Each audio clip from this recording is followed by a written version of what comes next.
Subject code MA308 vehicle technology. This is third year automobile subject. आज हम इसमें discuss करेंगे यूनिट 1 का टॉपिक नंबर 1.1.2, 1.3 एंड 1.4। जो इससे पहले के लेक्चर में हमने स्टडी किया था 1.1.1, that is different chassis layouts जो हैं उसमें front engine front wheel drive layout का हमने अध्ययन किया था। आज हम बाकी के जो हैं chassis layouts for light vehicles उनका अध्ययन करेंगे। तो सबसे पहला हम लेते हैं chassis layout 1.1.2 front engine 4 wheel drive. Front engine 4 wheel drive जैसा हम जानते हैं इसे 4x4 व्हीकल भी कहते हैं, यानी इंजन की जो पावर है वो चारों पहियों को भेजी जाएगी। और ये एक बहुत पॉपुलर लेआउट है ऐसे व्हीकल्स के लिए जिन्हें रफ़ रोड्स पर या हिली एरियाज़ में चलना होता है, और जैसे मिलिट्री के व्हीकल्स हैं इस तरह के। तो ये जो लेआउट है, इस लेआउट में जो कन्वेंशनल लेआउट होता है उसके अतिरिक्त एक विशेष जो है पार्ट और लगता है यहाँ पर, विच इज़ ट्रांसफ़र बॉक्स। इसका लेआउट हम पहले समझ लेते हैं। इसमें सबसे पहले इंजन जो पावर जनरेट करता है, इंजन के बाद जाती है पावर क्लच में जो कि एंगेज और डिसएंगेज करने का काम करता है। क्लच से पावर जाती है गियर बॉक्स में, ये ट्रांसमिशन गियर बॉक्स है। ट्रांसमिशन गियर बॉक्स से पावर जाती है एक ट्रांसफ़र केस या ट्रांसफ़र बॉक्स, इसे ट्रांसफ़र केस भी कहते हैं, ट्रांसफ़र बॉक्स भी कहते हैं, या ऑक्सिलरी गियर बॉक्स भी कहते हैं। तो इसके अंदर जाती है, इसमें एक तरफ से इनपुट होता है और दो तरफ से आउटपुट। एक फ्रंट के लिए आउटपुट होता है, रियर के लिए होता है, एक फ्रंट के लिए होता है। तो ये ट्रांसफ़र केस या ट्रांसफ़र बॉक्स या ऑक्सिलरी गियर बॉक्स है, जो एक अतिरिक्त गियर बॉक्स इसके अंदर लगाया गया है। पीछे और आगे दोनों तरफ प्रोपेलर शाफ्ट से पावर भेजी जाएगी। जब हम प्रोपेलर, ये सब चीज़ें यहाँ तक है, ये सस्पेंशन सिस्टम के ऊपर यानी स्प्रंग वेट के अंदर लगी हुई हैं, स्प्रंग पार्ट में। और इसके बाद हम अनस्प्रंग पार्ट में जाते हैं, डिफरेंशियल और एक्सल्स जो हैं वो। तो वहाँ जाने के लिए हमें फ्लेक्सिबल जॉइंट्स लगाने पड़ते हैं। फ्लेक्सिबल जॉइंट्स दोनों तरफ, हर प्रोपेलर शाफ्ट के यूनिवर्सल जॉइंट इधर और इधर, और साथ में एक स्लिप जॉइंट या स्प्लाइंट जॉइंट का यूज़ किया जाएगा। तो पीछे भी universal joint, then this is propeller shaft. ये जो है यहाँ पर ये प्रोपेलर शाफ्ट है। प्रोपेलर शाफ्ट के बाद लगाया गया है स्लिप जॉइंट। स्लिप जॉइंट इसके बीच में ही लगा हुआ है। फिर यूनिवर्सल जॉइंट, और पावर जाती है रियर डिफरेंशियल को। रियर डिफरेंशियल से ये है रियर एक्सल और रियर व्हील्स लगे हुए हैं, तो ये पावर चली जाती है। इसी तरह से फ्रंट में भी universal joint, then propeller shaft, साथ में बीच में स्लिप जॉइंट है, और फिर पावर जाती है अगेन यूनिवर्सल जॉइंट है, और फिर पावर जाती है फ्रंट डिफरेंशियल को। क्योंकि यहाँ पर फ्रंट एक्सल जो है उसके ऊपर दोनों पहिए लगे हुए हैं, वो भी ड्रिवन हैं, उनको भी पावर जा रही है, इसलिए यहाँ पर भी डिफरेंशियल लगाना ज़रूरी है। तो ये फ्रंट व्हील्स, फ्रंट डिफरेंशियल को पावर गई। फ्रंट डिफरेंशियल से पावर जाती है, ये यहाँ पर विशेष प्रकार के कांस्टेंट वेलोसिटी यूनिवर्सल जॉइंट्स लगे होते हैं। इसके दोनों सिरों पर फ्रंट में विशेष प्रकार के special constant velocity universal joint लगे होते हैं, क्योंकि अगले पहियों को स्टीयर भी होना होता है, मोड़ना भी होता है लेफ्ट राइट में, इसलिए यहाँ यूनिवर्सल जॉइंट है। और विशेष प्रकार के इसलिए क्योंकि स्टीयरिंग जब होगा, मुड़ेगा पहिया, और उस समय मोड़ के ऊपर उसकी जो एंगुलर वेलोसिटी है वो समान रहनी चाहिए, इसलिए यहाँ पर विशेष प्रकार के यूनिवर्सल जॉइंट्स इसमें लगाए जाते हैं। तो हमने देखा कि इसके अंदर 4x4 जो है, इसमें एक एक्स्ट्रा ट्रांसफ़र बॉक्स या ट्रांसफ़र केस या ऑक्सिलरी गियर बॉक्स लगाया गया। साथ में प्रोपेलर शाफ्ट का फ्रंट के लिए भी एक सेट लगाया गया, अर्थात इसमें कुल प्रोपेलर शाफ्ट 2 होंगी, यूनिवर्सल जॉइंट्स 4 होंगे, और स्लिप जॉइंट 2 होंगे, साथ में डिफरेंशियल भी 2 होंगे। और फ्रंट का जो है वो सिस्टम, ये यहाँ पर बॉल एंड सॉकेट जॉइंट के रूप में, यानी जो बाहर का ये केसिंग है, एक्सल केसिंग, ये सॉकेट के रूप में होता है। इसके अंदर एक बॉल के रूप में यहाँ पर स्टब एक्सल लगा हुआ होता है, और उसके अंदर power special constant velocity universal joint के द्वारा पहियों को दी जाती है। बात करते हैं इसके एडवांटेज और डिसएडवांटेज की। तो जो 4x4 या front engine front wheel drive है, इसका मेजर एडवांटेज है कि in this vehicle, in vehicles which have to move on rough roads या हिली एरियाज, ऐसे वाहन जो हिली एरिया पहाड़ के क्षेत्र में या रफ रोड्स के ऊपर चलते हैं, we need more adhesion because between the road and the wheels, हमें पहियों और सड़क के बीच में ज़्यादा आसंजक बल यानी आसंजन की यानी पकड़ की ज़रूरत ज़्यादा होती है। तो ऐसे स्थान पर हम क्या करते हैं कि दो पहियों पर ही पकड़ मिले उसके स्थान पर हम चारों पहियों को ड्रिवन व्हील बना देते हैं। तो चारों पहियों को हमें बेटर पकड़ सड़क के साथ जो है एडेशन बेटर मिलता है और स्किडिंग की समस्या जो है वो कम हो जाती है। तो for we need more adhesion between the road and the wheels to reduce possibility of skidding यानी फिसलने की समस्या कम करने के लिए। In 4x4 adhesion is increased by providing drive to all 4 wheels. ये इसका एडिशन इंक्रीज करना, एडिशन मतलब पकड़ या आसंजन, ये इसका एक मेजर एडवांटेज है। दूसरा एक एडवांटेज और होता है कि व्हेन द फ्रंट और rear wheels fall into ditch, किसी खड्डे में या ऐसे स्थान पर चले जाए कोई पहिए, ड्रिवन व्हील्स जहाँ पर वो सड़क के साथ पकड़ नहीं बना पा रहे हैं, जैसे कीचड़ में चला जाए या रेत में चला जाए या उनका सड़क के साथ संपर्क कम हो जाए, तो वहाँ पर वाहन को आगे बढ़ाना डिफ़िकल्ट होता है। तो यदि चारों पहिए ड्रिवन हैं तो चारों में से कोई सा फ्रंट एक्सल या रियर एक्सल जो सड़क के ऊपर मजबूती से पकड़ बनाए हुए है, उसकी सहायता से वाहन को आसानी से आगे निकाला जा सकता है। तो ये भी इसका एक एडवांटेज है। बात करें इसके डिसएडवांटेज की, तो डिसएडवांटेज में हायर इनिशियल कॉस्ट, प्रारंभिक लागत अधिक होना, ये तो एक क्योंकि एक एक्स्ट्रा ट्रांसफर बॉक्स इसमें लगाया जा रहा है, प्रोपेलर शाफ्ट एक्स्ट्रा लगाई जा रही है, फ्रंट में डिफरेंशियल एक्स्ट्रा है और आगे के जॉइंट्स जो हैं वो विशेष प्रकार के हैं, तो ये सब कॉस्ट इंक्रीज करते हैं, इसलिए उच्च प्रारंभिक लागत इसका एक जो है डिसएडवांटेज है। और साथ में higher running cost due to increased fuel consumption. यदि हम 4x4 व्हीकल का एवरेज जिसे कहते हैं माइलेज कहते हैं, तो 1 लीटर में कितना किलोमीटर चलता है वाहन, तो वो ये इसमें अधिक जो है ईंधन की खपत होती है, ईंधन की खपत अधिक होती है, इसलिए रनिंग कॉस्ट जो है वाहन की वो अधिक होती है। तो ये इसका एक डिसएडवांटेज है। ये है 4x4 या फ्रंट इंजन 4 व्हील ड्राइव। दूसरा जो पारंपरिक 1.1.3 जो है वो है पारंपरिक हम जो यूज़ करते हैं कन्वेंशनल व्हीकल, और उसके अंदर सबसे पॉपुलर जो लेआउट है that is front engine and rear wheel drive. Front engine rear wheel drive ये हमने सेकेंड ईयर में भी पढ़ा हुआ है और ये सबसे ज़्यादा पॉपुलर है क्योंकि इसके अंदर सबसे ज़्यादा एडवांटेज हैं। इसमें हमने देखा कि इंजन है, इंजन के बाद क्लच है, क्लच के बाद गियर बॉक्स है, गियर बॉक्स के बाद universal joint, propeller shaft, slip joint, universal joint, differential केवल पीछे की साइड में है, और रियर एक्सल। और फ्रंट का एक्सल एक डेड एक्सल है जिसके दोनों सिरों पर पिन जॉइंट लगे, पिवेटेड जॉइंट हैं जिसे किंग पिन बोलते हैं हम यहाँ पर, और ये स्टब एक्सल है और इससे पावर जो है केवल पिछले पहियों को दी जाती है। तो इसमें जो है बेटर एवरेज भी आता है और सामान्य परिस्थितियों के लिए ये एक बहुत ही उपयोगी लेआउट है जो सबसे ज़्यादा पॉपुलर लेआउट रहा है।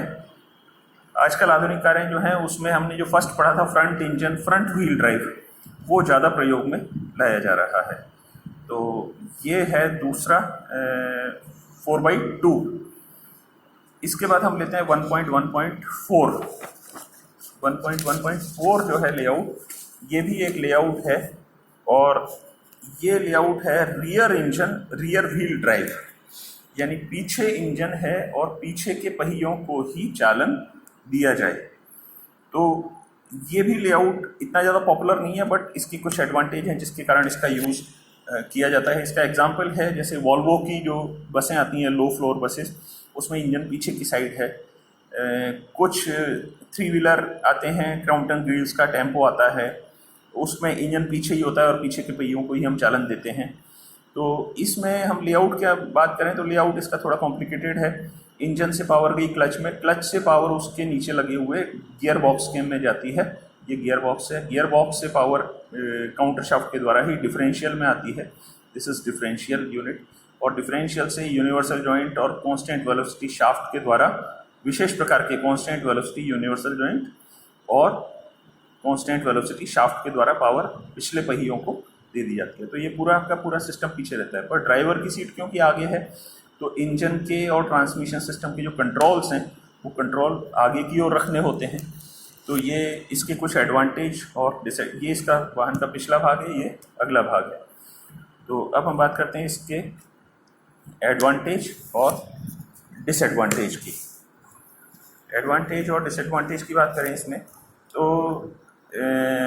इसका जो मेजर एडवांटेज है rear engine rear wheel drive का, वो है increased weight on driving wheels gives better traction due to better adhesion particularly on up hills. जब सड़क चढ़ान जो चढ़ाई के ऊपर वाहन चलता है, अप हिल वाहन चलता है, तब जो ड्रिवन व्हील्स हैं उसके ऊपर अगर वेट ज़्यादा होगा तो उससे हमें फ्रिक्शन ज़्यादा मिलेगा सड़क और पहियों के बीच में।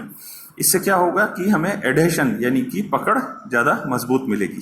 तो ये इसका एक एडवांटेज है, क्योंकि पिछले पहियों को ही ड्राइव दे रहे हैं और पिछले ही पहियों के ऊपर इंजन का लोड वेट भी है, तो उससे हमें बेटर एडेशन मिलता है।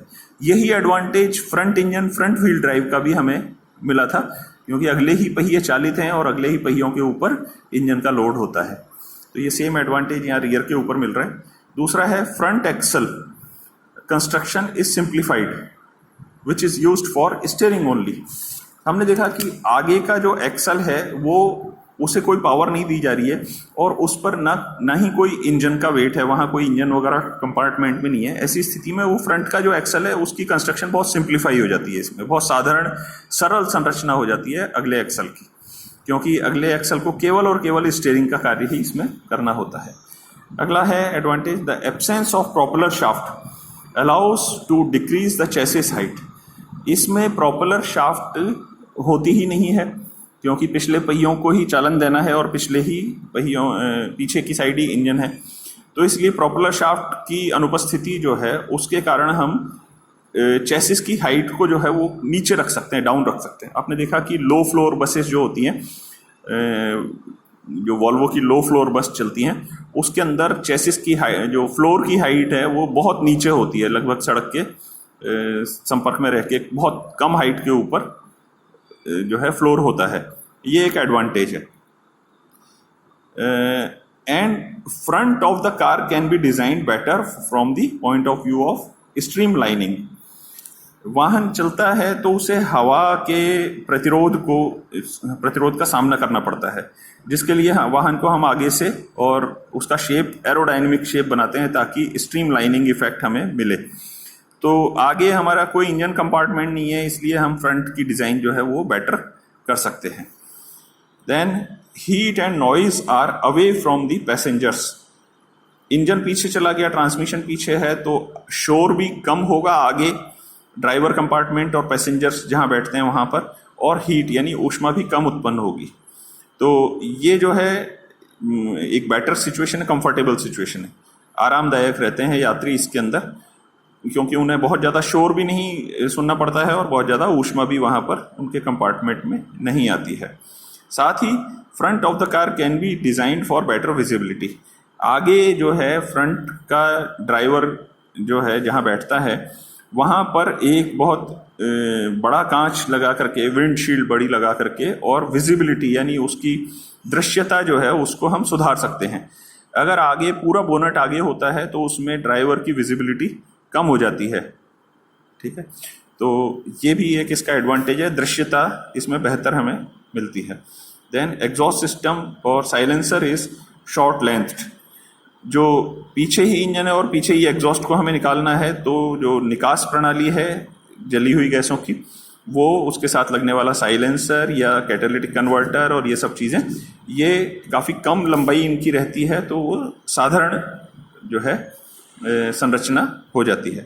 इसके डिसएडवांटेज की बात करें तो इसके कुछ डिसएडवांटेज भी हैं, और जैसे increased weight at rear causes instability at high speeds.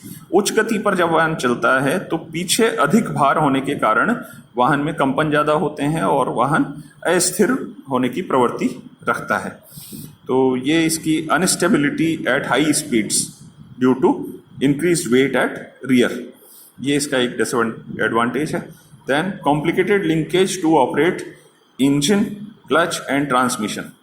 हमें ड्राइवर को आगे ही, इस ड्राइवर की सीट आगे ही होगी और बाकी सारे सिस्टम्स पीछे हैं, तो वहाँ से जो लिंकेजेस हैं वो हमें आगे लेके आना पड़ेंगे, चाहे हाइड्रोलिक लिंकेजेस हों या मैकेनिकल लिंकेजेस या और कोई, और वो लिंकेजेस पीछे से आगे तक आएंगे, इसलिए उनको उनकी जटिलता जो है बढ़ जाती है। Then cooling of engine is reduced. आगे फ्रंट में हम देखते हैं कि इंजन की जो कूलिंग है, अगर इंजन फ्रंट में होता है तो कूलिंग बेटर होती है, परंतु यदि पीछे की बात करें, इंजन पीछे है तो उसकी कूलिंग इतनी इफेक्टिव नहीं होती है। सो वो भी एक डिसएडवांटेज है। देन डिसएडवांटेज है lighter weight at front tends to cause over steering conditions which are dangerous. दो तरह की कंडीशन होती है स्टीयरिंग की, एक अंडर स्टीयरिंग और एक ओवर स्टीयरिंग। तो ओवर स्टीयरिंग में जितना हम मोड़ना चाहते हैं उससे अधिक वाहन जो है मुड़ता है, पहिए अधिक मुड़ जाते हैं। ये एक खतरनाक सिचुएशन है। ऐसा हमारे आगे का भार कम है, इसके कारण हमें ओवर स्टीयरिंग कैरेक्टरिस्टिक्स मिलती हैं जो डेंजरस है। Then difficult access to engine and transmission for servicing and repairing. Engine पीछे है, उसका कोई अलग से बोनट नहीं है जिसको खोल करके और इंजन की रिपेयरिंग या सर्विसिंग के लिए उसको साफ किया जा सके।